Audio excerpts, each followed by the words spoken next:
প্রিয় দর্শক, দীপ্ত টিভির বিশেষ আলোচনা তক্কাতক্কিতে সবাইকে স্বাগত জানাচ্ছি। আমি রুবায়েত ফেরদৌস। আজ আমরা কথা বলবো মানবতা বিরোধী অপরাধের বিচার ও এর রাজনৈতিক তাৎপর্য নিয়ে। এ বিষয়ে কথা বলবার জন্য যেসব বিজ্ঞ আলোচক আজকে স্টুডিওতে যোগ দিয়েছেন, আসুন তাদের সঙ্গে পরিচিত হই। আমার ডান দিকে আছেন শাহনাজ বেগম, আমি সাংবাদিকতা করি। আপনাকে স্বাগত। জি, আমি মনিরুজ্জামান মনির, রাজনৈতিক কর্মী। ওয়েলকাম। আমার বাঁ দিকে আছেন আমি ইলিয়াস খান, আমি সাংবাদিকতা করি। তক্কাতক্কিতে স্বাগত।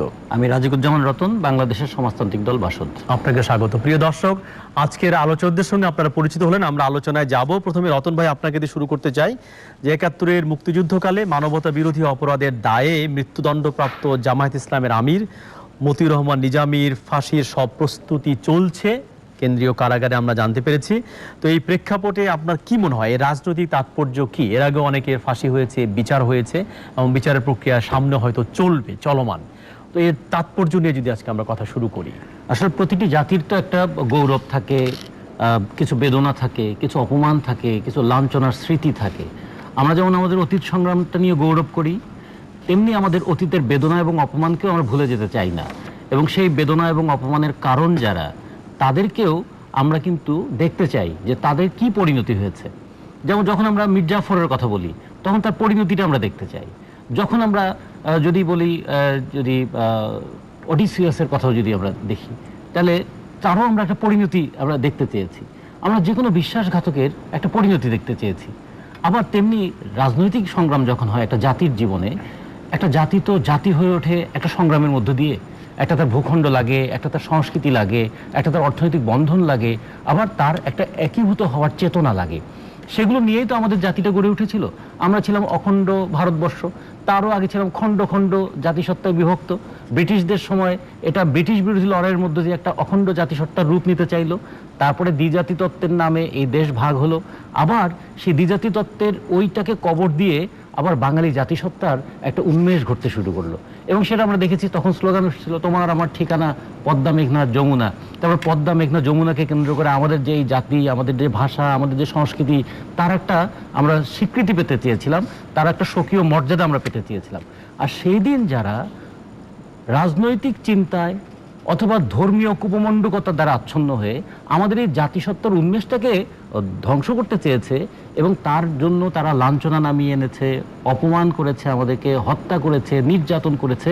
এবং একটা জাতিকে সব দিক থেকে যদি হেয় করতে চায়, তাহলে সেই জাতির নারীদেরকে কতখানি অপমানিত করা যায় সেটা আমরা যুগে যুগে দেখেছি, যে বিজয়ীরা বিজেতাদেরকে, তাদের নারীদেরকে কত অপমান করতে পারে। সেই নারী অপমান এবং লাঞ্ছনার অসংখ্য চিত্র আমাদের দেশের মাটিতে, দেশের মানুষের মধ্যে আছে। তাহলে এগুলোর কি কোনো প্রতিকার হবে না? যে এই লাঞ্ছনার কি কোনো অবসান হবে না? ফলে একটা আমাদের যদি বলি ৩০ লক্ষ মানুষের মৃত্যু এবং ২ লক্ষ মা বোনের সম্ভ্রম, সেটা তো ফিরে আসবে না।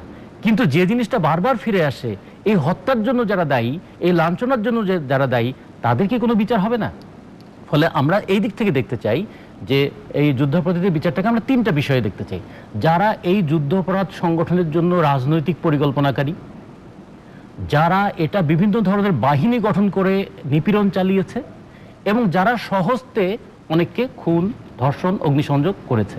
হয়তো এরকম হতে পারে অনেকেই আছেন যিনি স্বহস্তে কোনো অপরাধ হয়তো করেনি, কিন্তু যখন হিটলার স্বহস্তে কয়জনকে মেরেছে তার কিন্তু কেউ বলতে পারবে না, কিন্তু পরিকল্পনাকারী। এই জন্য আমরা তিনটা ক্যাটাগরিকে বিবেচনা করে আমরা ভেবেছিলাম যে তার মানে এদের একটা শাস্তি হোক। এই শাস্তি আমাদের শহীদদেরকে ফিরিয়ে আনবে না, কিন্তু এই শাস্তি আগামী দিনে এই ধরনের অপকর্ম কেউ যেন না করে তা ব্যাপারে জনগণকে সতর্ক করবে। জি, শাহনাজ আপা, আপনি কিভাবে দেখছেন? জি, যেখান থেকে মানে রতন ভাই শেষ করলেন, আমি সেই জায়গাটা থেকে একটুখানি ধরতে চাই। এই যে আকাঙ্ক্ষাটার কথা রতন ভাই বলেছেন, কিন্তু এই আকাঙ্ক্ষাটাকে বাস্তবায়ন দেবার জন্য যে রূপাকার কিংবা এটার একটা রূপকল্প তৈরি করা, এই রূপকল্পটা কিন্তু ২০০৯ সালে প্রথম আওয়ামী লীগ তার ইলেকশন ম্যানিফেস্টোতে ঘোষণা করেছিল। অনেকেই বলেন যে কেন যুদ্ধাপরাধীদের বিচার হচ্ছে, কিংবা এত বছর আগে ঘটে যাওয়া একটা ঘটনা সেটা হচ্ছে কেন।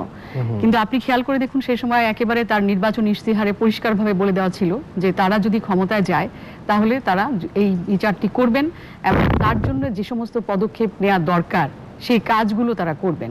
এর মধ্যে যে নারীদের কথা, শিশুদের কথা, যারা সেই সময় লাঞ্ছিত হয়েছেন এবং আমাদের এখনো অনেক বীরাঙ্গনা আছেন আমি সরকারকে সাধুবাদ দিব যে অনেকের এখন ভাতার ব্যাপারটি হয়েছে, যদিও অনেকে বলতে চান না, তারপরও এই ঘটনাটি ঘটেছে।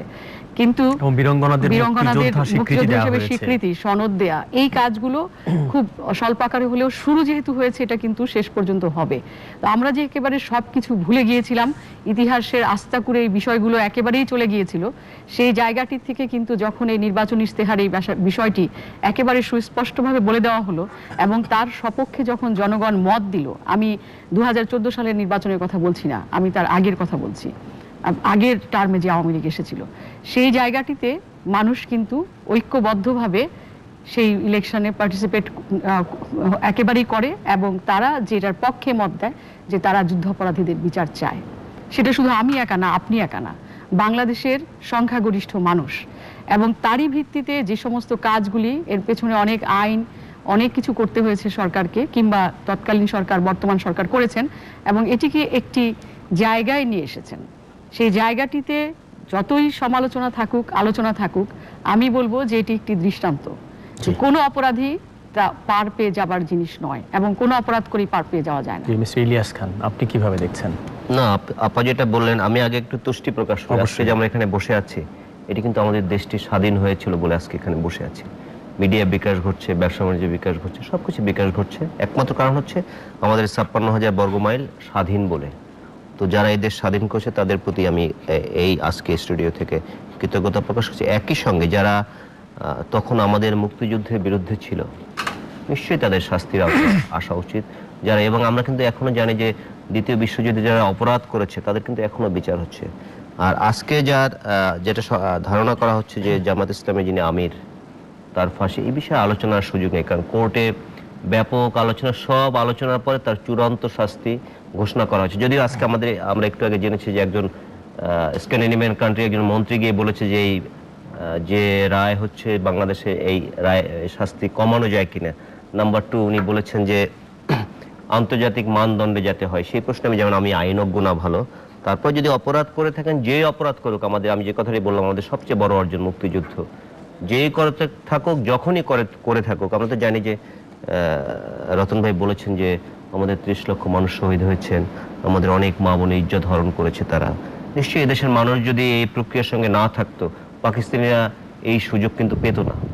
আমাদের বিরুদ্ধে যে ষড়যন্ত্রগুলো হয়েছে, আমাদের মানুষগুলোকে হত্যা করা হয়েছে, আমাদের মা বোনের ইজ্জত হরণ করা হয়েছে, এই দেশের লোক না থাকলে কিন্তু এটা করা কোনোভাবেই সম্ভব হতো না।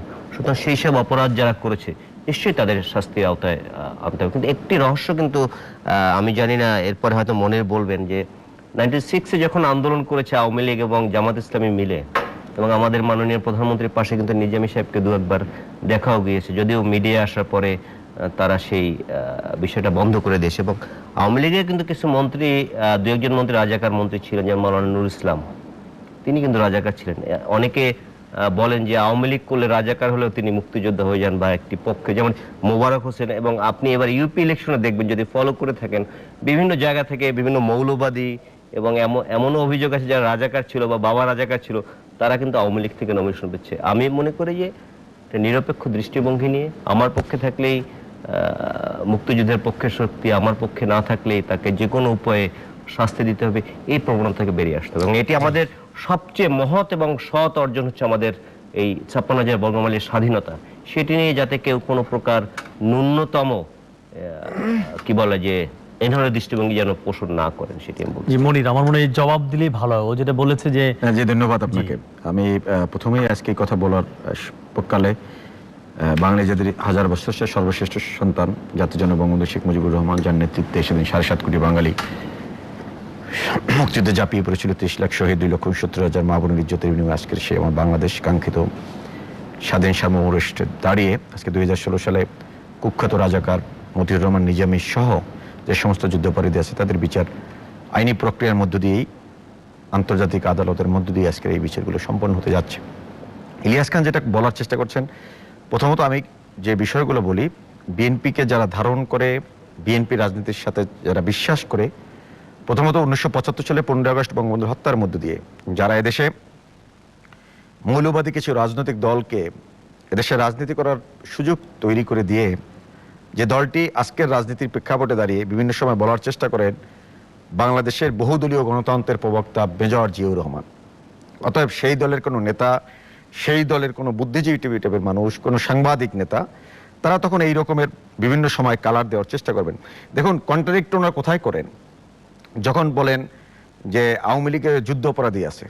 তা আমার যদি যুদ্ধ অপরাধী থাকে, তাইলে আপনার জাতির সামনে সেটাকে বলেন এই যুদ্ধ অপরাধীকে আওয়ামী লীগ প্যাট্রোনাইজ করছে।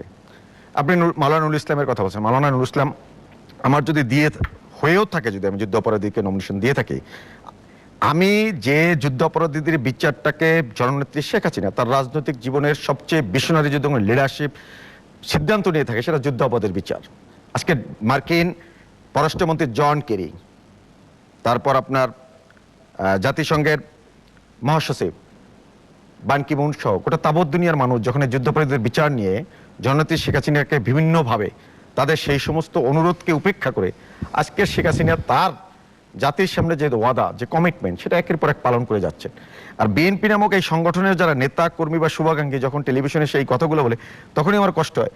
আমার অবস্থান, আমি যুদ্ধাপরাধীদের আজকে বিচার করতে যে যাচ্ছি, আজকে জঙ্গিদের উত্থান হচ্ছে, সেখানে বিএনপি তাদের পক্ষ অবলম্বন করছে। বিএনপি নেত্রী গোলাম আজম নিজামী সাইদির পক্ষে, তাদেরকে রাজনৈতিক বন্দী হিসাবে মুক্তি চায়।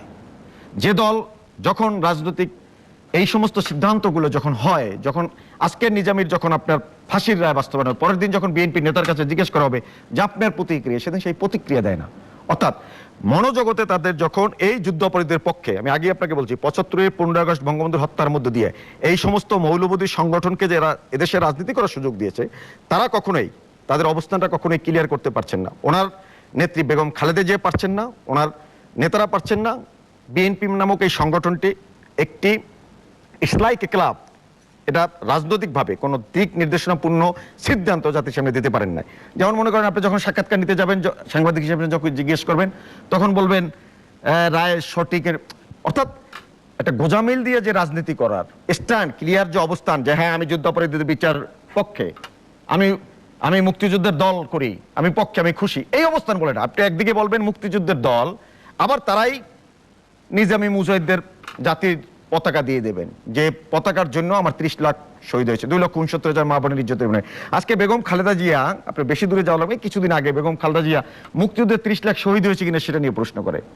গয়সার রয়রা বাংলাদেশে রাজনীতি করবেন, শহীদ বুদ্ধিজীবীদের সম্পর্কে বিরূপ মন্তব্য করেন, যাদের মেধা বুদ্ধির কারণে এই মুক্তিযুদ্ধকে মানে আপনার পরিচালিত করার ক্ষেত্রে, যাদের বুদ্ধির মধ্য দিয়ে, তাদের মেধা ভিত্তিক রাজনীতির মধ্য দিয়ে এটাকে সাংস্কৃতিক আন্দোলনের মধ্য দিয়ে যে মুক্তিযুদ্ধটা গড়ে উঠেছে, সেই মুক্তচিন্তার মানুষদের সম্পর্কে গয়সাররা মন্তব্য করে, বেগম খালেদা জিয়া 30 লক্ষ শহীদ নিয়ে প্রশ্ন করে। অতএব তাদের কাছ থেকে আপনি এই জাতির, এই যে আপনি বললেন বাংলাদেশের, যেটা শুরুতেই রতন ভাই বললেন, ইতিহাসের যে অমোঘ নিয়মে বাংলাদেশের এই যে জন্মটা, একটা মুক্তিযুদ্ধের মধ্যে দিয়ে জন্ম, যেটা নিয়ে আমরা গর্ববোধ করি, সেটাকে বারবার বেগম খালেদা জিয়া প্রশ্নবিদ্ধ করছে। কেন করছে? কোথায় যে খালেদা জিয়া, আপনি আপনার সময় বলেন, যে খালেদা জিয়া জেনারেল জানজুয়া হত্যার পরে, যে জানজুয়া 1971 সালে এই বাংলাদেশে একটা শ্মশানে পরিণত করার জন্য যে কাজ করেছিল, সেই সমস্ত রকমের রাজনৈতিক প্রোটোকল ব্রেক করে বেগম খালেদা জিয়া 1993 সালে বাংলাদেশের প্রধানমন্ত্রী থেকে সেই জেনারেল জানজুয়ার পক্ষে সমস্ত প্রোটোকল ব্রেক করে একটা সরকার প্রধান হিসেবে সেদিন তার পক্ষে শোক প্রস্তাব পাঠ করিয়েছেন। অর্থাৎ পাকিস্তানের পক্ষে তাদের অবস্থান একদম, আজকের যে অবস্থানটা, আজকের বাংলাদেশের রাজনীতিতে যে আপনার এই সমস্ত জঙ্গিদের উত্থান বলেন, কিছুদিন আগেই তো আপনার আইএস এর প্রধান 1991 সালে নির্বাচনে সাবেক আইএসআই প্রধান, পাকিস্তানের গোয়েন্দা সংস্থার 50 মিলিয়ন রুপি পাকিস্তানের আইএসআই বেগম খালেদা জিয়াকে নির্বাচন করার জন্য দিয়েছেন। অর্থাৎ এই দলটি একটি অন্য একটি দেশের গোয়েন্দা সংস্থার টাকা দ্বারা যারা পরিচালিত হবে, তারা আপনার বাংলাদেশের মৌলিক যে চিন্তা চেতনার মধ্যে যে দেশটার জন্ম, তার পক্ষে থাকতে পারে না। ইলিয়াস বুদে কিছু বলতে চেয়েছিলেন। এই যে মনীষ সাহেব যেটা বললেন যে 50 লাখ রুপি, কি 50 মিলিয়ন রুপি, 50 মিলিয়ন রুপি, এটি কোনো ডকুমেন্ট বা এটা একটা অনেয়ারে, যেটা বাংলাদেশের লক্ষ লক্ষ মানুষ দেখবে, এ ধরনের মিথ্যাচার বা অসত্য বলার কোনো সুযোগ কি আছে? আমরা তো শুনি যে প্রত্যেক প্রার্থীকে 3 কোটি টাকা করে দিয়েছে আওয়ামী লীগ যখন নির্বাচন করেছে। এটাকে আমি এটা অনেয়ারে আমি বলবো, যদি আমি বলে ফেলেছি, কিন্তু এই 50 মিলিয়ন রুপি, এ ধরনের হাস্যকর কথা বলে যারা আজকে অনুষ্ঠান দেখছেন, এ ধরনের অসত্য কথা বলে, এগুলো বিভ্রান্তির কোনো সুযোগ নেই। এগুলো কিন্তু রাজনীতিকে আরো কলুষিত করছে। আমি জানি না, আমার আরো দুজন আছে, শাহনাজ আপা আছেন, রতন ভাই আছেন। রতন ভাই দীর্ঘদিন রাজনীতি করেন, তাকে বিশ্ববিদ্যালয় থেকে আমি চিনি খুব, এবং তার আমি একজন অনুরাগী বলা যায়। রতন ভাইয়ের কাছে এই ধরনের কোনো তথ্য বা বাংলাদেশের যারা রাজনীতি সচেতন 50 মিলিয়ন রুপি বেগম খালেদা জিয়াকে ইলেকশন করতে কোথায় কখন দিয়েছে? বাংলাদেশের সমস্ত জাতীয় পত্র পত্রিকায় আপনার এই রকমের 50 মিলিয়ন রুপি, আইএস এর সাবেক প্রধান, আপনি হয়তো বেশি খবর রাখেন, আমরা তো কম খবর, আমরা তো কম খবর রাখি।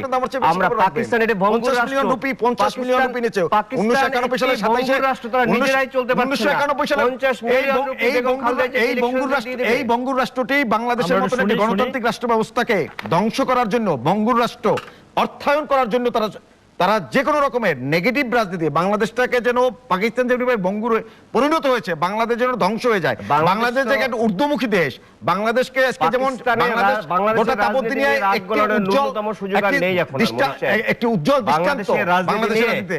পাকিস্তানের নাক গলানোর ন্যূনতম সুযোগ নেই। এই কারণে তারা নিজেরা একটি ভঙ্গুর রাষ্ট্র, তারা পৃথিবীর বিভিন্ন IMF, ওয়ার্ল্ড ব্যাংক থেকে লোন টোন নিয়ে জর্জরিত। বাংলাদেশকে 50 মিলিয়ন রুপি, আমি মিথ্যা বলতে চাই না মনির সাহেব, 2016 সালের এটা 2016 সালের 10ই মের কথা না, এটা 2016 সালের 10ই মের কথা না।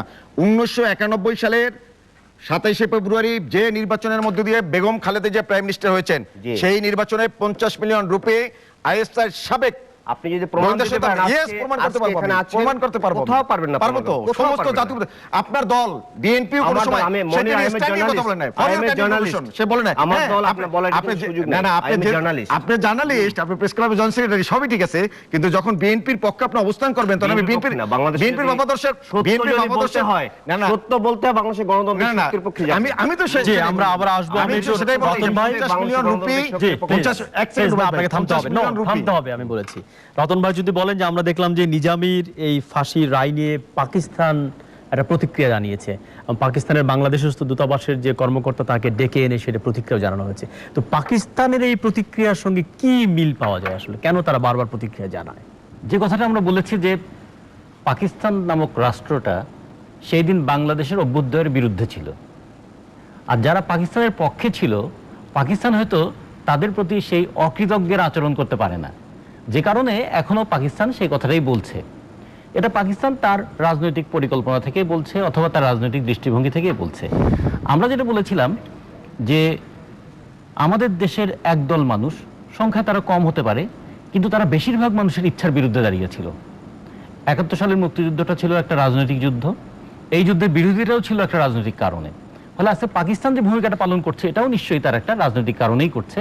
এক্ষেত্রে আমরা বৈশ্বিক রাজনীতির বিষয়টা দেখতে পারি, আমাদের দেশের রাজনীতিতেও বাইরের রাজনীতির কি প্রভাব এটা আমরা দেখেছি। দেখেন, মতিউর রহমান নিজামীর ফাঁসি নিয়ে আলোচনা হচ্ছে, কিন্তু আলোচনাটা শেষ পর্যন্ত গিয়ে আমাদের আওয়ামী লীগ বিএনপির মধ্যে পর্যবসিত হচ্ছে। তাহলে এটাও একটা স্কোপ তৈরি করে দেয়, যে কোনো ইস্যুতে বাইরের যে কেউ আমাদের এখানে তার নাকটা ঢুকিয়ে দিতে পারে। এই কারণে পাকিস্তান হয়তো সেইটাই করেছে। তা আমার মনে হয় যে এর মধ্য দিয়ে পাকিস্তান যেমন তার অবস্থান পরিষ্কার করেছে, আর যুদ্ধাপরাধীদের অবস্থানটা আরো পরিষ্কার হয়ে গিয়েছে যে তারা একে অপরের পরিপূরক ছিল সেই দিন। আমি যে বিষয়টা বলতে চাই যে আমাদের আজকের এই যখন আমরা যুদ্ধাপরাধীদের একের পর এক বিচারের রায় কার্যকর হতে দেখছি, সেই সময় আমাদের মুক্তিযুদ্ধের নেতৃত্ব দানকারী যারা ছিলেন তাদের প্রতি যেমন আমরা শ্রদ্ধা জানাই, সাথে সাথে 20 বছর পরে একটা হারিয়ে যাওয়া, ভুলে যাওয়া ইতিহাসকে আবার মানুষের সামনে যে তুলে নিয়ে এসেছিলেন শহীদ জননী জাহানারা ইমাম। যখন গোলাম আজমকে 28শে ডিসেম্বর তাকে জামাতের আমির করা হয়, সেই দিন আমরা ছাত্র নেতারা সবাই মিলে অন্তত টিএসসির সামনে একটা ঘৃণা প্রকাশ করেছিলাম আমরা, এবং তারপরেই একটা সিদ্ধান্ত হয় যে এটা কি আমরা মেনে নেব? কেবল স্বৈরাচারের পতন ঘটলো, তারপরে এটা কোন বোঝা আমাদের জাতির উপর চাপিয়ে দেওয়ার চেষ্টা করা হলো। এবং তারপর আমরা দেখেছিলাম যে একদিকে ঘাতক দালাল নির্মূল কমিটি, আর একদিকে মুক্তিযুদ্ধের চেতনা বাস্তবায়ন কমিটি, দুটো কমিটি গড়ে ওঠে, এবং দুই কমিটি পরবর্তীতে ছাত্র সংগঠনগুলোর কারণেই তারা আবার ঐক্যবদ্ধ হয়। 71-এর মুক্তিযুদ্ধের চেতনা বাস্তবায়ন ও 71-এর ঘাতক দালাল নির্মূল জাতীয় সমন্বয় কমিটি হয়, এবং তার আহ্বায়িকা হিসেবে শহীদ জননী জাহানারা ইমাম 1992 সালের 26শে মার্চ একটা গণ আদালত তিনি ঘোষণা করেন। তিনি বলেন গণ আদালত কোনো প্রচলিত আদালত নয়। গণ আদালত কোনো রায় বাস্তবায়ন করার ক্ষমতা রাখে না, কিন্তু গণ আদালত গণমানুষের আকাঙ্ক্ষার একটা প্রতিফলন ঘটায়। এবং সেই দিন 10টি অপরাধ, চিহ্নিত অপরাধ, এবং সেটার কারণে একের পর এক তালিকা প্রকাশ করা হতে থাকে। প্রথমে 8 জনের, তারপরে 8 জনের, তারপরে 8 জনের, এবং তারপরে আমরা জানি দুর্ভাগ্যজনকভাবে শহীদ জননীর মৃত্যুর পরে এই কাজটা থেমে গিয়েছিল। ফলে এই যে একটা নতুন আকাঙ্ক্ষার বীজ তৈরি হয়েছিল যে আমরা আমাদের স্বাধীন দেশে আমরা মাথা উঁচু করে তাকাতে পারবো না, আমাদের বীরাঙ্গনা যাদেরকে বলছি, যারা চোখের জলে তাদের নিজের ভূমিটাও দেখতে পায় না, কিংবা অন্ধকারে লুকিয়ে থাকে, ওই দিনের দুঃখজনক ঘটনার কথা স্মরণ করে, আর জাতীয় পতাকা বহন করে যারা একদিন আমাদের উপরে এই নির্মমতা চাপিয়ে দিয়েছিল, তারা ঘুরে বেড়াবে, আর কতদিন এটা সহ্য হবে? শহীদ জননী লিখলেন একটা কথা, আমার রুমির মতো শত শহীদের রক্ত মিশে আছে দেশের মাটিতে, সেই মাটি মারিয়ে খুনিরা উল্লাস করবে, আর আমি মা হয়ে এটা সহ্য করব? এটা কোনোদিন হতে পারে না। এরকম অসংখ্য মায়ের বেদনা ভরা আরতি তার কর্মকাণ্ডের মধ্যে দিয়ে বহিঃপ্রকাশ ঘটেছিল।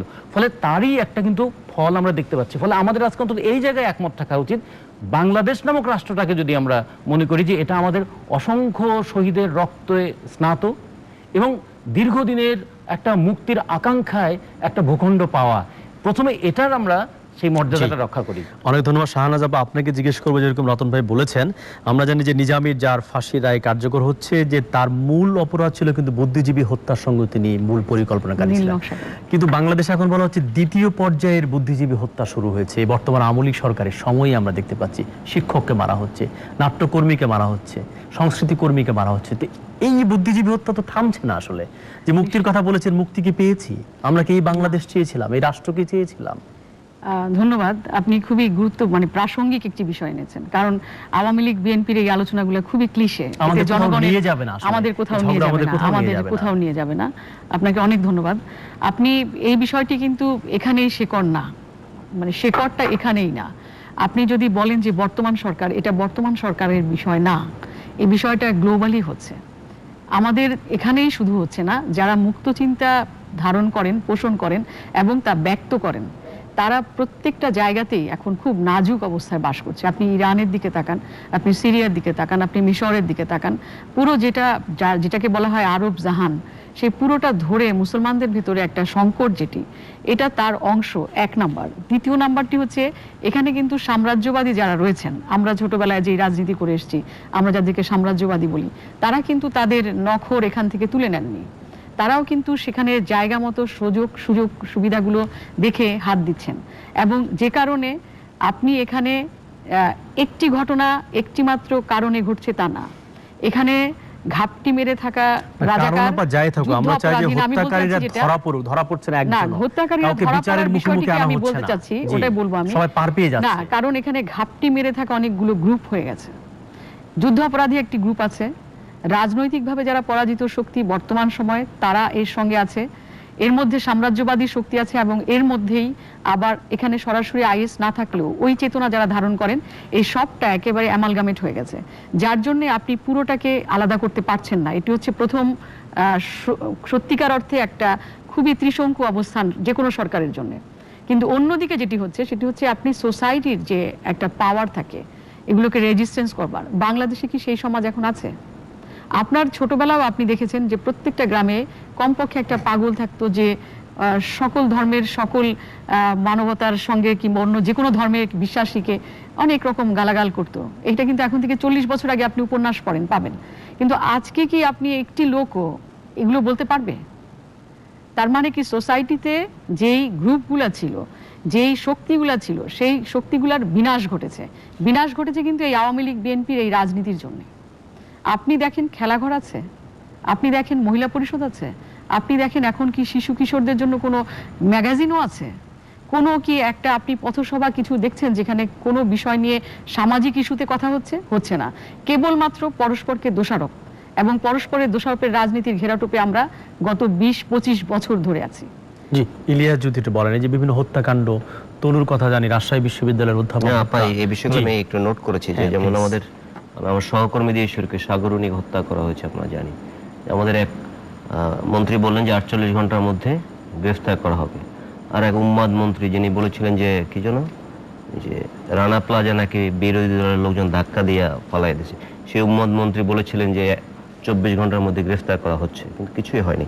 তারপর রাজশাহী বিশ্ববিদ্যালয়ের 4 জন শিক্ষককে হত্যা করা হয়েছে, আজ পর্যন্ত কেউ গ্রেফতার হয়নি। নাম্বার 3, তনুকে হত্যা করা হয়েছে, গ্রেফতার করা হয়নি। এবং মনে হয় যেন তা কোনো জিন পরি বা এই ধরনের কিছু কেউ তাকে হত্যা করে গিয়েছে, কোনো ক্লুই পাওয়া যাচ্ছে না। সর্বশেষ মার্কিন দূতাবাসের এক সাবেক কর্মকর্তা, যিনি এখনো বোধহয় মার্কিন একটি সাহায্য সংস্থায় কাজ করেন, ইউএসএইড, এবং তার এক বন্ধু সহ হত্যাকাণ্ড। মূলত একটি হত্যাকাণ্ড আর একটি হত্যাকাণ্ড দিয়ে ওইটাকে আমাকে ভুলিয়ে দেওয়া হচ্ছে আমাদেরকে। এই প্রবণতা থেকে আমাদের বেরিয়ে আসতে হবে। আমি আগেও বলেছি, বিভিন্ন জায়গায় এখনো বলি, যে আমি দৃঢ়ভাবে বিশ্বাস করি যে সরকার আন্তরিক হয়, এটি বের করা খুব কঠিন কিছু না। আমি জানি না কোন অদৃশ্য কারণে বা কি কারণে আন্তরিক হচ্ছে না, যে সাগর 4 বছর হয়ে গেল আমরা বিভিন্ন প্রোগ্রাম করেছি, আজ পর্যন্ত তাদের হত্যাকারীদের গ্রেফতার করা হয় না। এবং এভাবে যদি বিচার না হয়, যেমন রাজশাহী বিশ্ববিদ্যালয়ের 4 জন টিচার হত্যা করা হয়েছে সাম্প্রতিককালে, যদি একজনের বিচার হতো, অপরাধীরা গ্রেফতার হতো, আমি দৃঢ়ভাবে বিশ্বাস করি যে অন্যরা, এই যারা এই হত্যাকাণ্ডগুলো ঘটাচ্ছে, তারা এই সাহস পাচ্ছে না। বাপার সঙ্গে একটি বক্তব্যে আমি একমত, সেটি আমি বলি যে আমরা এই রাজনৈতিক দলগুলো পরস্পরের বিরুদ্ধে যুদ্ধ করে কিন্তু বাংলাদেশের গণতন্ত্র শেষ হয়ে গেছে, বাংলাদেশের টাকা লুটপাট করা হচ্ছে, সব কিন্তু আমাদের এই অভ্যন্তরীণ রাজনৈতিক দ্বন্দ্বের কারণে। এই অবস্থা থেকে বেরিয়ে আসতে হবে। যেসব মানুষ, যেমন ব্লগার হত্যা, কিন্তু শুধু একজনের বোধহয় কিছু আসামি গ্রেপ্তার করেছে এবং একটি মামলা বোধহয় রায় হয়েছে, ফার্স্ট যে হত্যাকাণ্ডের শিকার হয়েছে, আর কিন্তু কোনো খবরই কোথাও কিন্তু নাই, কেউ আমরা জানিও না। আমরা মিডিয়ার লোকজন কি করি, আমরা এইসব হত্যাকাণ্ড ঘটলে কয়েকদিন খুব হইচই করি, যেমন তনুর কথা কিন্তু এখন আর মিডিয়া হয়ে গেছে। সাগরণীর কথা তো আমরা বছরে একদিন একটা প্রোগ্রাম করি, মাসে একদিন একটা প্রোগ্রাম, আমরা কিন্তু ভুলে যাই। এবং একটি বড় অপরাধ আরেকটি বড় অপরাধ ঘটলে কিন্তু ইলিয়াস, আমি একটি বিষয় আপনার দৃষ্টি আকর্ষণ করতে চাই রুবায়েত, সেটি হচ্ছে আপনি খেয়াল করে দেখুন, আমাদের রাজশাহীতে যে ঘটনাটি ঘটেছিল, যে যিনি যাজক ছিলেন খ্রিস্টান ধর্মের, যে আপনি দিনাজপুরে, ওই ভদ্রলোককে তার ঘরের ভিতরে মেরে, তার উঠানের উপরে মেরে বেরিয়ে গেল। ওখানে কিন্তু একটা গ্রাম সমাজ আছে, ওখানে কিন্তু গ্রামীণ পরিবেশ, একজন মানুষও কিন্তু এগিয়ে আসলো না।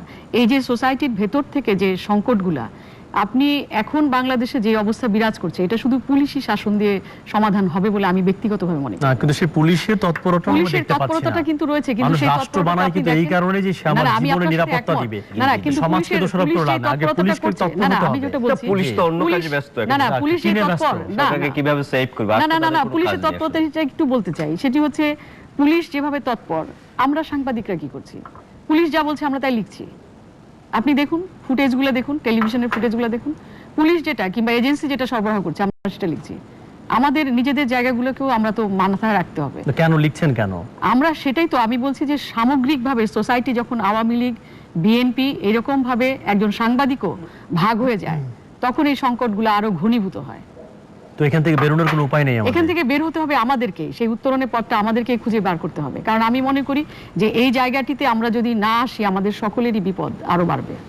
যে প্রিয় দর্শক, অসুন্দরভাবে বলি কি, আপনি ব্রেকে যেতে চাচ্ছেন, বলে ফেলতে পারেন। হ্যাঁ, ধরুন বাংলাদেশের সংস্কৃতি এখন দেখুন, এরশাদের আমলে বিশেষ করে ঢাকা বিশ্ববিদ্যালয়ের শিক্ষার্থীরা কত আন্দোলন সংগ্রাম করেছে, সকল অন্যায় অত্যাচারের প্রতি। মনিরও ছিলেন, আমিও ছিলাম, আপনিও ছিলেন, এবং আমরা সবাই ঢাকা বিশ্ববিদ্যালয় একসময় প্রত্যক্ষ পরোক্ষভাবে। এখন কিন্তু কোনো প্রতিবাদ নাই, আপনি এটা ফলো করেছেন, কোনো প্রতিবাদ নাই। আপা যে প্রসঙ্গটি তুললেন, আমাদের এই অবস্থা থেকে আমি জানি না আমাদের এই দুর্গতি বা দুরবস্থা, নীরব থাকা, মেনে নেওয়ার সংস্কৃতি যেন চালু হয়েছে। তো এই নিয়ে আমরা আরো কথা বলবো। প্রিয় দর্শক, আমাদের সঙ্গে থাকুন, একটু পরেই আমরা ফিরে আসব। আজকে আমরা কথা বলছিলাম মানবতা বিরোধী অপরাধের বিচার এবং এর রাজনৈতিক তাৎপর্য নিয়ে। প্রিয় দর্শক, দীপ্ত টিভির বিশেষ আলোচনা তক্কাতক্কিতে আপনাদের আরেকবার স্বাগত জানাচ্ছি। আজকে আমরা কথা বলছিলাম মানবতা বিরোধী অপরাধের বিচার ও এর রাজনৈতিক তাৎপর্য নিয়ে। বিরতির আগে খানিকটা কথা আমরা বলেছি, বিরতির পরে আমি যাব মনিরুজ্জামান মনির, কেন্দ্রীয় আওয়ামী লীগের নেতা। ইলিয়াস খান কতগুলো প্রশ্ন উত্থাপন করেছে, আমার মনে হয় আপনি বোধহয় মুখিয়ে আছেন জবাব দেওয়ার জন্য। জি, ধন্যবাদ। প্রথমত কথা হলো, রোহিত আপনি খুব ভালোভাবে জানেন, এই সেই বাংলাদেশ 75-এ তার রাষ্ট্রের পিতা, রাষ্ট্রের মহানায়ক, জাতির জনক বঙ্গবন্ধু শেখ মুজিব হত্যার পরে এই হত্যাকারীদের বিচার করা যাবে না, তার জন্য একটি ইন্ডিপেন্ডেন্ট অর্ডিন্যান্স জারি হয়েছিল। 75 থেকে 96 সালের 12 জুন পর্যন্ত আমাদের অপেক্ষা করতে হয়েছে বঙ্গবন্ধু হত্যার বিচার, শিশু রাসেল হত্যার বিচার। সেই বাংলাদেশে দাঁড়িয়ে তো আজকে আমরা কথা বলছি। আজকে সেই বাংলাদেশে 1996 সালে বঙ্গবন্ধু কন্যা জননেত্রী শেখ হাসিনা রাষ্ট্রীয় ক্ষমতা আসার মধ্যে দিয়ে বঙ্গবন্ধুর হত্যাকারীদের বিচার প্রচলিত আইনের মধ্য দিয়েই সম্পন্ন হয়েছে। আজকের যুদ্ধ অপরাধীদের বিচার বাংলাদেশের আন্তর্জাতিক আদালতের মধ্য দিয়ে আজকে সম্পন্ন হচ্ছে বাংলাদেশের আদালতে। অর্থাৎ আইনের শাসন কায়েমের জন্য, আইনের শাসন প্রতিষ্ঠার জন্য বাংলাদেশ আওয়ামী লীগ এবং আওয়ামী লীগ সভাপতি মাননীয় প্রধানমন্ত্রী দেশরত্ন শেখ হাসিনা কাজ করে যাচ্ছেন। আজকের যে হত্যাকাণ্ডগুলো ঘটিত হচ্ছে তারও বিচার হবে, বিচার হচ্ছে, হবে। কখনো কখনো আজকের আপনারা কিছুক্ষণ আগে যে কথাটা বললেন, বাংলাদেশের পুলিশের যে ইন্টারন্যাশনাল যে মানে পরিসংখ্যান অনুযায়ী বাংলাদেশের যে পরিমাণ জনগণ আছে সেই অনুযায়ী তাদের নিরাপত্তা বিধানের জন্য যে পরিমাণ আমাদের পুলিশ সংখ্যা দরকার তার চেয়ে আমাদের অনেক কম আছে, ঘাটতি আছে সেখানে আমাদের। তো যে আজকের ব্লগার সহ যে সমস্ত কিলিং, যে শিক্ষকদের হত্যা হচ্ছে, এটা তো আমার কাছে মনে হয় যে 1971 সালের 14ই ডিসেম্বর বুদ্ধিজীবীদেরকে যেভাবে হত্যা করছে, ঠিক তেমনিভাবে আজকের এই প্রজন্মের যারা বুদ্ধিজীবী, যারা আগামী দিনে এই দেশটাকে সুন্দরভাবে তৈরি করতে চায়, তাদের হত্যা করছে। আপনার বুঝতে হবে এই হত্যাকাণ্ডের সাথে কারা জড়িত।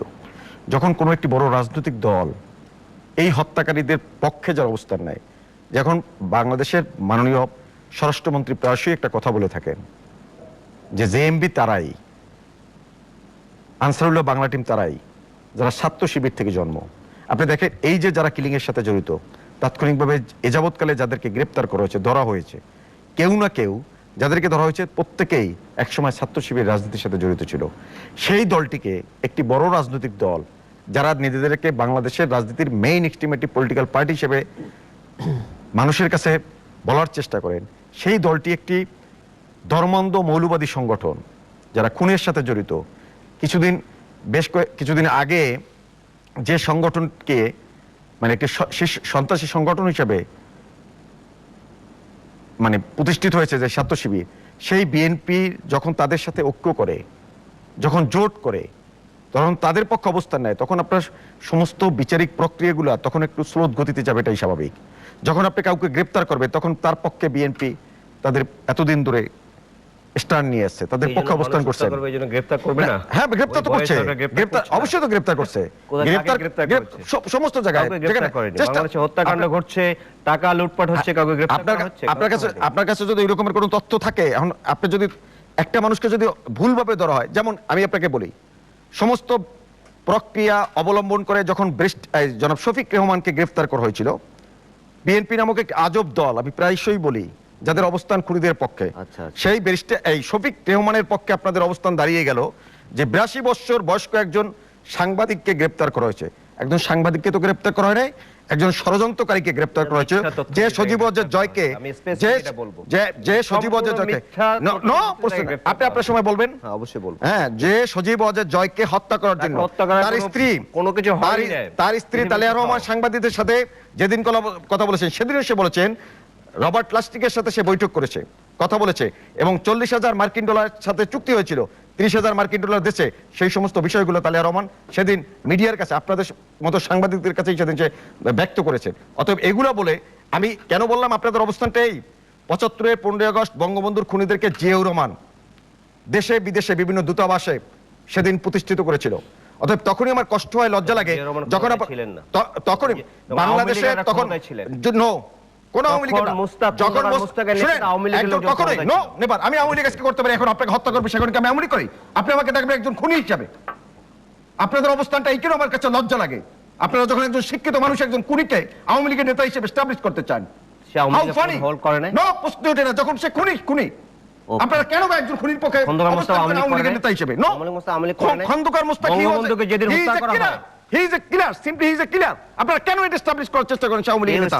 যখন একটা মানুষকে হত্যা করে, যে একজন মানুষ হত্যার সাথে জড়িত থাকে, জিয়াউর রহমান যত খুনি বঙ্গবন্ধু হত্যার সাথে পরোক্ষভাবে, সে কারণে আপনারা সেই কারণে আপনারা খন্দকার মোস্তাকের পক্ষে অবস্থান করেন। সরি টু সে, আপনারা এরকম একজন খুনির চক্রে, আমি যেটা বলছি, রবায়েত ফেরদৌস 75 এর পর থেকে এই বিএনপি নামক একটি দল বঙ্গবন্ধুর খুনের মধ্য দিয়ে যাদের জন্ম, তারা এই দেশে বঙ্গবন্ধুর খুনিদেরকে বিভিন্ন দূতাবাস এস্টাবলিশ করছে। আজকের সজীব ওয়াজেদ জয়কে হত্যার ষড়যন্ত্রে যারা লিপ্ত, তাদেরকে আজকে 82 বছর বয়স বলে একজন সাংবাদিক হিসাবে তাকে এস্টাবলিশ করা হচ্ছে। অর্থাৎ বিএনপির অবস্থানটা হলো একজন খুনিদের পক্ষে। ইলিয়াস খান কি জবাব দিবেন বলেন। মুনির যেটা বলেছেন, মুনির এই মিথ্যাচারটা বাংলাদেশে দীর্ঘদিন ধরে ইটস অর্কেস্ট্রেটেড ক্যাম্পেইন।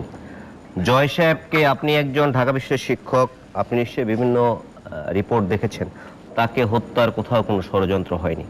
তার বিরুদ্ধে একটা অভিযোগ পেয়েছে যে 300 মিলিয়ন ইউএস ডলার তার অ্যাকাউন্টে আছে।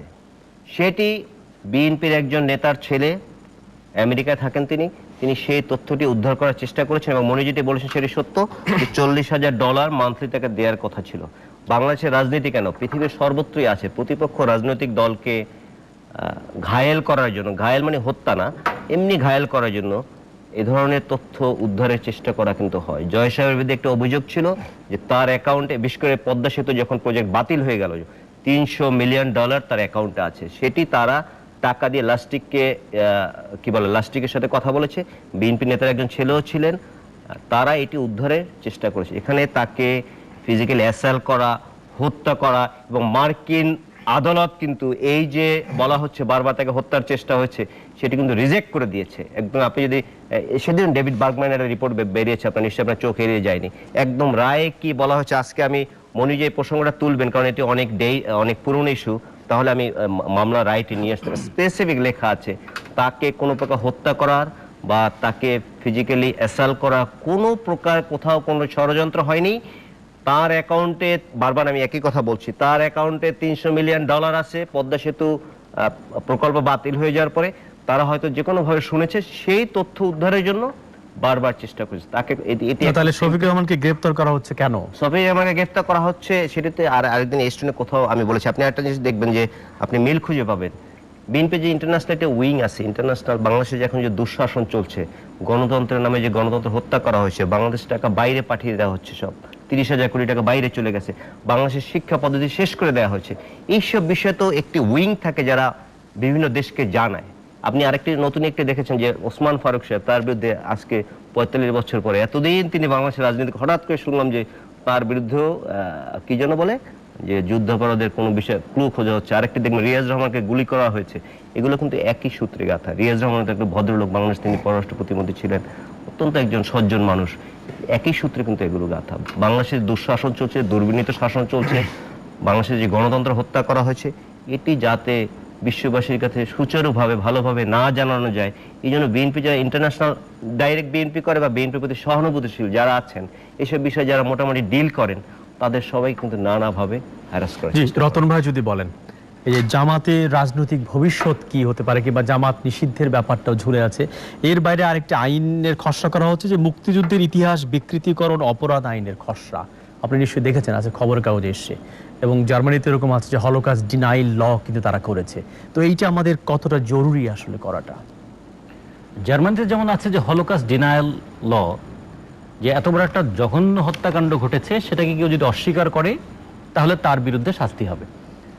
আমাদের এখানে মুক্তিযুদ্ধকে কেউ যদি অস্বীকার করে, কিংবা মুক্তিযুদ্ধে যে সংগঠিত হত্যাকাণ্ড হয়েছে তাকে যদি কেউ অস্বীকার করতে চায়, কিংবা আমাদের এখানে একটা ট্র্যাডিশন তৈরি হয়েছিল না যে মুক্তিযুদ্ধকে গন্ডগোলের বছর হিসেবে বলার, কেউ সচেতনভাবে দুষ্ট বুদ্ধি দ্বারা তাড়িত হয়ে বলেছে, আর কেউ হয়তো অসচেতনভাবে বলেছে, তাতে করে একটা সংগ্রামের মহিমাটা খাটো হয়, একটা নির্যাতনের গুরুত্বটা কমে যায়, এবং একটা নিপীড়ন তার মাত্রাটাকেও কমিয়ে দেখানোর চেষ্টা করা হয়। সেই ক্ষেত্রে একটা আইন তারা খসড়া করেছেন, কিন্তু আমাদের দেশে আইনের খসড়াগুলোর অতীত ইতিহাস খুব ভালো না। সে আইন কিন্তু কখনো গণতান্ত্রিক আইন হয়নি, এবং আইনটা কিন্তু যথার্থভাবে প্রয়োগও হয়নি, যে কারণে এই আইনের খসড়া নিয়েই কিন্তু একটা প্রশ্ন উঠেছে যে আমি কোন অংশটাকে কতটুকু গুরুত্ব দিয়ে দেখব, এবং তাকে অস্বীকার করলে কি ধরনের শাস্তি হবে। যে কোনো ব্যক্তি কি কারো বিরুদ্ধে তাহলে মামলা করে দিতে পারবে? যে কোনো ব্যক্তি যদি যে কারো বিরুদ্ধে মামলা করতে পারে, এইটা যে একটা হয়রানির মতন জায়গায় যাবে না তার নিশ্চয়তা কে দেবে? যেমন করে আমরা দেখেছি যে পাকিস্তানের মতন দেশে আমি শুনেছি উনি ধর্মের বিরুদ্ধে কথা বলেছেন বলেই কিন্তু ব্লাসফেমিতে তাকে ফেলে দেওয়ার চেষ্টা করে, মামলা ঠুকে দিচ্ছে। ফলে এইরকম একটা অপপ্রয়োগ এখানে হবে না তার গ্যারান্টি কি? যেখানে আমরা আইনের শাসনের নামে একটা শাসন করার আইন দেখছি প্রতি মুহূর্তে। আমরা আইনের শাসন কথাটার সঙ্গে গণতান্ত্রিক আইনের শাসনের কথা বলি, যে গণতান্ত্রিক আইনের শাসন না থাকলে, যেমন ধরুন কি অদ্ভুত ব্যাপার দেখেন, যে বিশেষ ক্ষমতা আইন জারি হলো আওয়ামী লীগের আমলে, আওয়ামী লীগের এত সমালোচনা করে বিএনপি কিন্তু বিশেষ ক্ষমতা আইন বাতিল করেনি, বরঞ্চ ওই আইন দিয়ে সে আবার পরবর্তীকালে আওয়ামী লীগের নেতাকর্মীদেরকেই হয়রানি করেছে। সন্ত্রাস দমন আইন করেছে বিএনপি, এই সন্ত্রাস দমন আইন কিন্তু আওয়ামী লীগ বাতিল করেনি, সে আবার কিছুদিন এটা দিয়ে আবার তার উপর নিপীড়ন চালিয়েছে। ফলে আইনের অপপ্রয়োগটা আমাদের এখানে এত বেশি হয়, যে কারণে আইন করার আগে খুব ভালো করে দেখা উচিত। এর বাইরে জামাত এবং ধর্মভিত্তিক রাজনীতি নিষিদ্ধের যে দাবি অনেকে তুলছেন। আমরা তো দীর্ঘদিন ধরে বলে এসেছি যে রাজনীতি যদি হয়, এই যে এখানে আপনি নাম দিয়েছেন তর্কাতর্কি, মানে আমরা তর্ক বিতর্ক করতে ডিবেট দরকার, ডিবেট করতে পারি যে কোনো ডেমোক্রেসির এসেন্সটা কি? এসেন্স অফ ডেমোক্রেসি হচ্ছে ডিবেট, ডিসকাশন এবং ডিসিশন। যদি শুধু ডিসিশন হয়, সেই ডিসিশন যদি উপর থেকে আসে, এটা কিন্তু অটোক্রেসি হয়ে যাবে, এটা কোনো ডেমোক্রেসি থাকবে না। তাহলে ডিবেট এবং ডিসকাশনের পরিবেশ যদি না থাকে, তাহলে গণতন্ত্র তো অপারেট করবে না। যখনই আপনি কোনো একটা মৌলবাদী সংস্কৃতি দ্বারা প্রভাবিত হবেন, সেটা হিন্দু মৌলবাদী হোক, খ্রিস্টান মৌলবাদী হোক, আর ইসলামী মৌলবাদী হোক, শুধু মুসলিম মৌলবাদীর প্রশ্ন নয়, ভারতেও দেখুন কি পরিস্থিতিটা তৈরি করে ফেলতে চায় বিজেপি। তাহলে সেটা যদি হয়, তাহলে গণতন্ত্রের সেই পরিবেশটা থাকে না, মানুষের মুক্ত বুদ্ধি এবং স্বাধীনভাবে মত প্রকাশের সেই সুযোগটা থাকে না। একটা মানুষের ভুল করারও তো অধিকার থাকা উচিত। আইনস্টাইন যেমন বলেছে, যে সমাজে ভুল করার অধিকার নাই, সেখানে শুদ্ধ চিন্তাও জন্ম নিতে পারে না ঠিক মতো। তাহলে ভুল করে ভুলটাকে শুধরানোর দুটারই তো সুযোগ থাকা উচিত। কোনো ভুলই করতে পারবে না, তার মানে তুমি কথাই বলতে পারবে না। গণতন্ত্রের অধিকার কেড়ে নিয়ে যদি গলাকাটা তন্ত্র চালু করা হয়, তাহলে কিন্তু সেখানে কোনো মুক্ত বুদ্ধির চর্চা হবে না। ফলে জামাত যে রাজনীতিটা করে, কিংবা যারা ধর্মভিত্তিক রাজনীতি করে, আমরা কেন ধর্মভিত্তিক রাজনীতিটাকে নিষিদ্ধ করতে চেয়েছিলাম? কেন আমরা রাজনীতিতে ধর্মের ব্যবহারটা নিষিদ্ধ করতে চাই?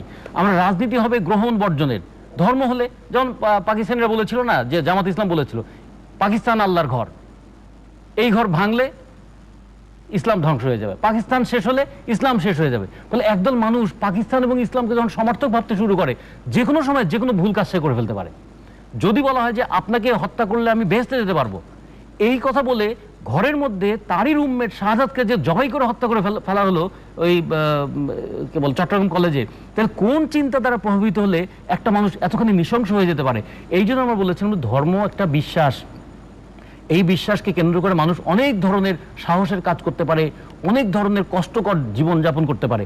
এই বিশ্বাসকে যদি কখনো রাজনীতির সঙ্গে গুলিয়ে ফেলা হয়, তাহলে না থাকে রাজনীতির গণতান্ত্রিক পরিবেশ, না থাকে ধর্মের সেই সহিষ্ণুতা। ফলে গণতান্ত্রিক সহিষ্ণুতাটা ধ্বংস হয়ে যায়, যে ধর্মভিত্তিক রাজনীতি হয়। এটাকে নিষিদ্ধ করার কথা আমাদের একটা এক্ষেত্রে স্বপ্নও ছিল না, একটা অসাম্প্রদায়িক, একটা পরমত সহিষ্ণু এরকম একটা সমাজ তৈরি হবে। তো সেখান থেকে আমরা কত দূরে আসলে? সেটা আসলে আজকের আলোচনাতেই দেখতে পেল মনে হয় জনগণ, যে আসলে অসহিষ্ণুতা সহিষ্ণুতা কাকে বলে। এনিওয়ে, আমি যে বিষয়টাতে ফোকাস করতে চাই জামাত ইসলাম প্রসঙ্গে, যেটি আমি জানি আর কি, যে আমাদের এখানে তো রাজনৈতিক দলগুলোর নিবন্ধন চালু হয়েছে, এবং আমাদের যে 46টি দল রয়েছে আমাদের নির্বাচন কমিশনের সঙ্গে রেজিস্টার্ড, তার মধ্যে জামাতও একটা। এবং জামাতের যেটি উচ্চ আদালতে যে থেমে আছে, সেটি হচ্ছে যে তাদেরকে বলা হয়েছিল সংশোধনী করতে, যেমন ওই কতগুলো ক্লজ আছে, এগুলো বিস্তারিত নাই বলি। তার মধ্যে আছে যে ধর্মের তারা প্র্যাকটিসগুলোকে যেভাবে রেখেছে, আল্লাহ সব কিছুর ক্ষমতার অধিকারী, এই জায়গাগুলো, নারীর অংশগ্রহণ, সেগুলো নিয়ে, এবং তারা এগুলো কিন্তু পরিবর্তন করে দিয়েছে জমা। এবং সেইটার প্রেক্ষাপটে এখনো পর্যন্ত কিন্তু আমাদের উচ্চ আদালত কোনো সিদ্ধান্ত নেয়নি। যেহেতু নেয়নি, সেটা কিন্তু ওখানে পেন্ডিং হয়ে আছে, কিন্তু জামাত অ্যাজ এ পার্টি আপনার ইলেকশনে কাজ করতে পারছে না, ওটা যেহেতু পড়ে আছে। এবং একই সঙ্গে যারা নাকি আমাদের মানবতা বিরোধী অপরাধে, যারা অপরাধের সঙ্গে এই আইনটির সঙ্গে যারা ছিলেন, তারা কিন্তু কতগুলো নির্দেশনা চেয়েছেন কোর্টের কাছে, এবং তাদেরই একটা প্রস্তাব যে রাজনৈতিক দল হিসাবে তার বিচার হওয়া উচিত। জনগণের আকাঙ্ক্ষা এবং তাদেরও প্রস্তাব ছিল কোর্টের কাছে। সেটার প্রেক্ষাপটে একটা আইন প্রণয়নের জন্য আইন মন্ত্রণালয় কাজ করছে, কিন্তু এই কাজটি কতদূর সম্ভব হবে আমি জানি না। কিন্তু একটা অবজারভেশন ছিল যে জামাত দল হিসেবেই মানবতা বিরোধী অপরাধের সঙ্গে যুক্ত। তো সেটাই, সেইজন্য সেই দলটাকে যদি আপনি ব্যান করতে চান, তাহলে কিন্তু আপনাকে আবার ওই সংসদে যেতে হবে। সেই প্রক্রিয়াটির জন্যই আইন মন্ত্রণালয়ে বলা হয়েছে একটা খসড়া করবার জন্য। এই খসড়া আইনটির কাজ চলছে, এখনো শেষ হয়নি। আমি জানি না যে কবে শেষ হবে, কারণ গত 4 বছর ধরে এটি চলছে বলেই আমি শুনি।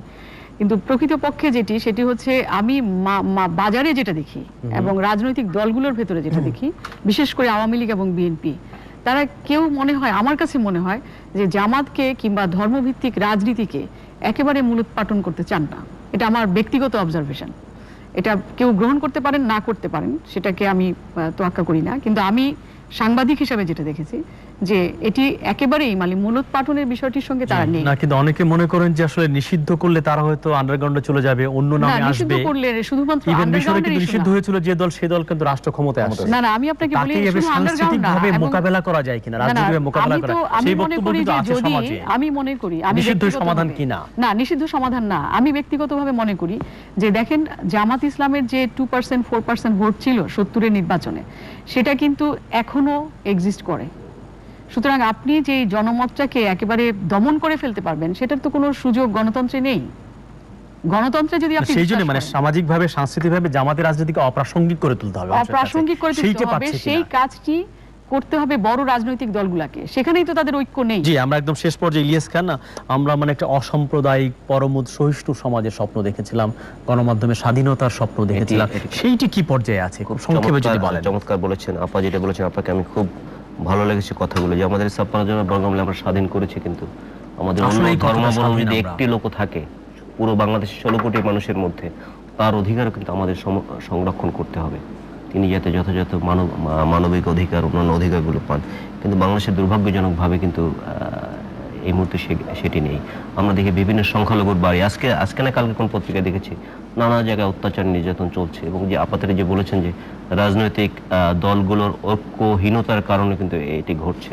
আরেকটি কথা আপা চমৎকার বলেছেন যে আওয়ামী লীগ এবং বিএনপি কেউই চায় না যে ধর্মভিত্তিক দলগুলো বন্ধ হয়ে যায়। যেমন হেফাজত ইসলামের যে বিশাল আন্দোলন হয়েছিল, ঢাকায় করেছিল, এখন কিন্তু আওয়ামী লীগের নেতা গিয়ে সেখানে পড়ে থাকে, এই তথ্য কিন্তু আমরা মিডিয়ায় জানি। তারপর একটি মৌলবাদী দলের সাথে আওয়ামী লীগ আতাত করেছে ইলেকশনের আগে, পরে অনেকে বিবৃতি দিয়ে প্রতিবাদ জানিয়েছিলেন।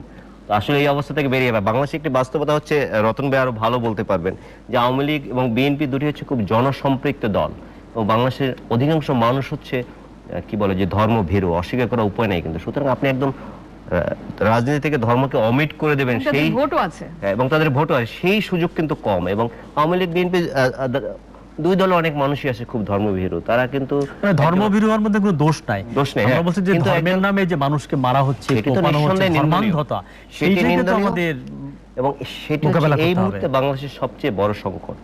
গণতান্ত্রিক সংস্কৃতি না থাকার কারণে বাংলাদেশে এখন যে অবস্থা চলছে, যে স্পেস নেই গণতন্ত্র প্র্যাকটিসে, যে কারণে কিন্তু এ ধরনের মানুষ নানা ধরনের, যারা রাজনীতিকে দুর্বৃত্তায়ন করতে চায়, তারা কিন্তু নানা পন্থা এখন অবলম্বন করছে। এই অবস্থা থেকে আসলে আমাদের বেরিয়ে আসতে হবে।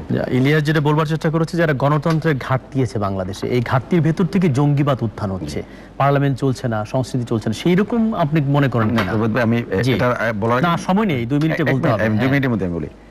যেমন রোবার্ট ফেরদৌস ভাই, আপনার মাধ্যমে আমি ইলিয়াস খানকে জানাতে চাই, 300 মিলিয়ন ইউএস ডলার নয়, আপনি আমি রতন ভাই, রোবার্ট ফেরদৌস, শাহনাজ আপা, আমরা মিলেও যদি একটা ভালো মানের অ্যামাউন্ট আমেরিকার কোনো ব্যাংকে গচ্ছিত রাখতে চাই, এইটার আয়ের উৎস কি এটা জানতে চাই। এটা আপনার সাথে জনাব আমি একমত, প্লিজ পুরো একমত। প্লিজ আমি আপনাকে শেষ করতে দেন। তারা হয়তো ভুল জেনে এইখানে এটা তদন্ত করতে গিয়েছে। সময়টা নষ্ট করার চেষ্টা করেন না। প্লিজ মনীষ সাহেব বলুন। তো মিস্টার ইলিয়াস খান, আপনার ম্যাডাম খালেদা যেটা বলার পরে সজীব ওয়াজেদ জয় সরাসরি তাকে আহ্বান জানিয়েছিল যে 300 মিলিয়ন ইউএস ডলার কোথায় আছে, আমাকে যদি জানান দয়া করে বেগম জিয়া, তাহলে ওই টাকাটা আমি এতিমদের জন্য দিয়ে দেবো, বরাদ্দ করবো। এতিমের টাকা তো উনি চুরি করেছেন, সে কারণে বলেছেন এতিমদের জন্য তিনি দান করে অভিযোগ দেবেন। করেছেন, তিনি কিন্তু বলেন বুঝছেন? যে এই টাকা জয়ের এইটা তো বললাম যে অর্থাৎ আপনারা যে তারেক জিয়া নামে একটা লোক এদেশের চোর, বিশ্ব চোর হিসেবে এস্টাবলিশড হয়ে এটা কান ধরে দেশ থেকে চলে গেছে, এগুলো বলার কোনো সুযোগ নেই। অবশ্যই সুযোগ আছে। Don't say like this. Yes তার বিরুদ্ধে কোনো অভিযোগ প্রমাণিত হয়েছে, আপনি বলুন। তারেক জিয়া চোর, কোনো অভিযোগ প্রমাণিত হয়েছে? নো, তারেক জিয়া তৎকালীন সরকারের কাছে বলছে বাংলাদেশ আর কোনোদিন রাজনীতি করবে না, এই মুসলিকা দিয়ে দেশ ছেড়ে চলে গেছে। অতএব আপনাদের এই সমস্ত মিথ্যা রাজনীতি ওই তারেক জিয়ার সাথে সাথে সজীব ওয়াজেদ জয়ের মতন একটা শিক্ষিত মানুষকে এস্টাবলিশ করার চেষ্টা করবে। দেশপ্রেমিক ছেলেকে নেক্সট কথা বলবো। অতএব নেক্সট করুন। এই যে মোদি, আমি তো বললাম তো আমাদেরকে থামতে হবে। আপনাদের সবাইকে ধন্যবাদ আসবার জন্য। প্রিয় দর্শক, আমরা মনে করি তর্কহীন আর প্রশ্নহীন সমাজ মানে মৃত সমাজ। সমাজ, অর্থনীতি ও রাষ্ট্রের গুণগত পরিবর্তনের জন্য দরকার চলমান ঘটনার অনুপুঙ্খ বিশ্লেষণ ও নির্মোহ আলোচনা, দরকার প্রাণবন্ত বিতর্ক ও মুক্ত প্রান্ত সংলাপ। আমরা বিশ্বাস করি বুদ্ধিভিত্তিক বিতর্ক সৃজনশীল হবে ঠিকই, কিন্তু কখনো কখনো তা নির্মম হতে পারে। তর্কাতর্কি তেমনই যে বুদ্ধিভিত্তিক মঞ্চ নির্মাণে প্রয়াসী। অনুষ্ঠান সম্পর্কে মতামত জানাতে ইমেল করুন তর্কাতর্কি@dipto.tv-তে। ভালো থাকুন, নিরাপদে থাকুন এবং দীপ্ত টিভির সঙ্গেই থাকুন।